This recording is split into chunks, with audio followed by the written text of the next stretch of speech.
أعوذ بالله من الشيطان الرجيم بسم الله الرحمن الرحيم ويل لكل أفاك أثيم يسمع آيات الله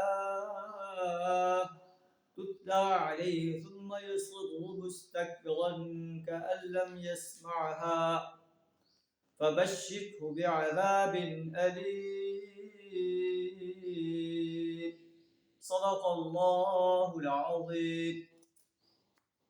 اللہ فرماتا ہے ویل لکل افاک نثیم، ہر اس شخص کے لیے تباہی ہے جو جھوٹا اور بداعمال شخص ہے۔ اللہ کی آیات کو سنتا ہے جو اس پر تلاوت کی جاتی ہے، پھر تکبر کے ساتھ اپنے کفر پر ڈٹ جاتا ہے، گویا کہ اس نے اللہ کی آیات کو سنا ہی نہیں۔ اے نبی صلی اللہ علیہ وسلم، ایسے انسان کو عذاب علیم کی خوشخبری دے دو جب ہماری آیات میں سے کچھ چیز جو ہے اس کے علم میں آتی ہے اس کا مذاق اڑاتا ہے۔ اولئک لہم عذاب مہین، ایسے انسانوں کے لیے ذلت کا عذاب، ان کے آگے جہنم ہے۔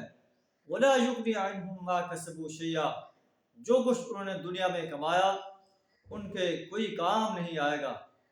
ولا متخذوا من دون اللہ اولیاء، اللہ کے سوا انہوں نے جن جن کو اپنا کارساز بنایا تھا، جن جن کو اپنا حاجت روا اور مشکل کشا بنایا تھا، وہ بھی ان کے کوئی کام نہیں آئیں گے۔ وَلَهُمْ عَذَابٌ عَظِيمٌ، ان کے لیے عذاب عظیم۔ ھذا ھدیٰ، یہ قرآن سراسر ہدایت۔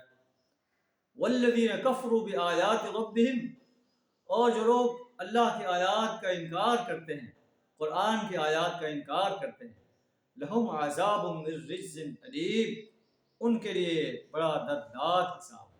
اللہ سے دعا کریں ہمیں ایمان اور عمل صالح سے اپنے آپ کو راستہ کرنے کی توفیق عطا فرمائے، کفر، شرک اور نفاق سے اپنی پناہ عطا فرمائے۔ وآخر دعوانا ان الحمد للہ رب العالمین۔